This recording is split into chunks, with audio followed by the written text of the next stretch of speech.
This is Principles of Management, and the topic is leadership. One of the distinctions to remember is the difference between management and leadership. Management is the easier role.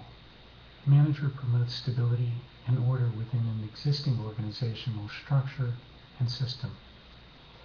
A leader is a person who has to guide an organization and its employees and stakeholders through changes. And so leadership in part involves the ability to influence people through the attainment of goals. A bit of historical trivia. In 1877, there was one person who served as the writer of the Encyclopedia Britannica. But the job was beginning to get overwhelming. The writer asked management if he could have an assistant because, as he explained it, there was more knowledge in the world than one person could keep track of. People who understand the study of management know the implication of this. It means not only that work has to become specialized, that is, organizational tasks have to be divided into separate jobs, but also that the person who manages these jobs might know less about them than the people who perform them. A person who is running an organization cannot do everybody's job for them, or micromanage them, or review every detail of everyone's work. To paraphrase Jack Welch, a leadership job is about the employees and what they can do and what they can accomplish. Some of the key characteristics of leaders are that they pursue their purpose with a passion. They practice solid values. They are tough but compassionate, and they build good and working relationships with the people. Leaders may also have one of two different areas of concentration. They can focus on production or on people, or both or neither. Thoughtful attention to the needs of people for satisfying relationships leads to a comfortable, friendly organizational atmosphere, and is termed country club management. The other extreme is when efficiency in operations results from arranging conditions of work in such a way that human factors are not really relevant, something termed an authority compliance approach. A focus on both the human and production factors happens when work is accomplished from committed people, when a common stake in the organizational purpose leads to relationships of trust and respect. Leaders may also be transformational or transactional. Transformational leaders are those who seek to, or by virtue of the organization's circumstances, are compelled to bring about innovation and change. Their focus on whether the organization is effective in what it is seeking to accomplish. They have to get people thinking in new ways, to abandon an older organizational culture in favor of a new one. By contrast, transactional leaders are task-focused.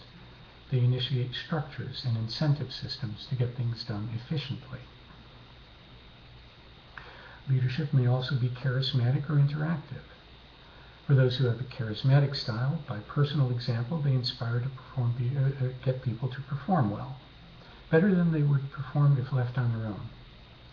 For those using an interactive leadership style, power is built from consensus building, and influence derives from relationships more so than from formal authority that comes from a title or position. On this topic, a leader can have several sources of power. Legitimate power, which comes from the position that person has taken. Reward power, the ability to give rewards, whether monetary, status, or any other legitimate form. Coercive power, the ability to fire, downgrade, reorganize an employee, or to diminish pay or bonuses or any other type of compensation. In addition to this, expert power derives from a particular knowledge or skill. The head of the legal department, for example, would have this type of authority for matters within his or her area of expertise. And referent power is something based on personal characteristics. It's a respect commanded by the way a person conducts his or her business. Leadership can come in many forms. There is no one particular style of leadership that is most effective, in part because the ability and confidence of employees varies. A directing style of leadership is called for when employees are ill-prepared and have a relatively low ability. It involves providing detailed goals and tasks and process instructions, and it also includes close observation. A coaching style is one that provides task instruction and personal support and is useful when employees are eager to work but don't have sufficient training. A supporting style focuses on building employee confidence. It attends to employees who have skills, but of course, perhaps lack of experience, and they need personal support. The trusting style of management is simply one of delegating tasks to employees who are both able and confident in their abilities.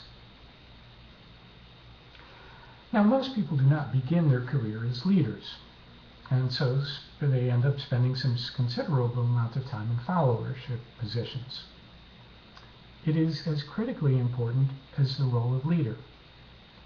And there are 5 typical patterns of followership.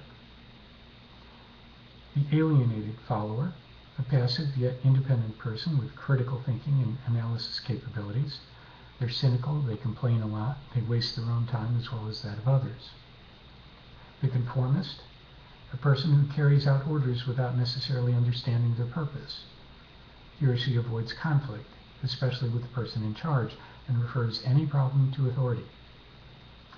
The passive follower, a person who shows neither initiative nor personal responsibility. He or she will do whatever they're instructed to do and require much supervision in order to get it done. An effective follower is a critically independent thinker and active in the organization. This is a person who contributes ideas, thinks through situations, and has an honest, open working relationship with a manager as well as co-workers. Finally, there's the pragmatist. This is a person with an adaptive ability and can behave in any one of the other 4 patterns based on the needs of the situation.